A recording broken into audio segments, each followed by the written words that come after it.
In order to stay alive, the body has to breathe air. We breathe in oxygen and we breathe out carbon dioxide. This process is known as respiration. Breathing happens automatically. Every day, the body breathes about 20,000 times. By the time we reach 70 years old, that's about 600 million breaths.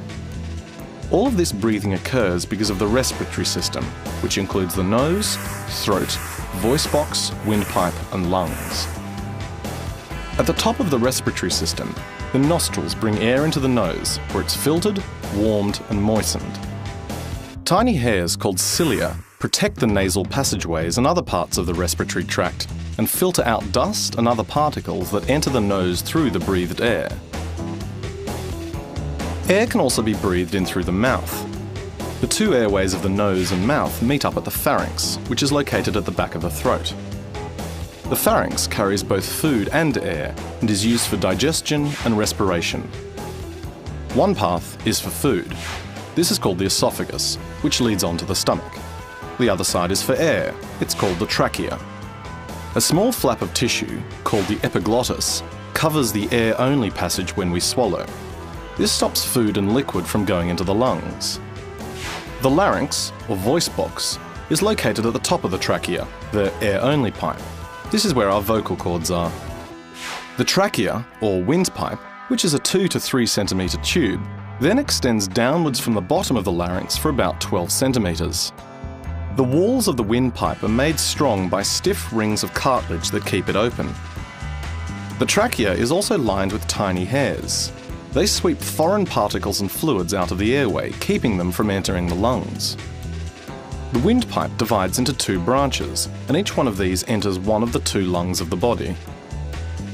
Each branch resembles the limbs of a tree dividing into smaller, finer branches called bronchioles. The bronchioles end in tiny air sacs called alveoli, which look a bit like grapes.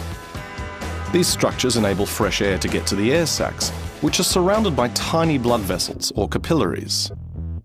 The oxygen passes through these air sacs and travels through the capillary walls into the bloodstream. At the same time, carbon dioxide transfers from the bloodstream into the air sacs, where it gets breathed out of the body.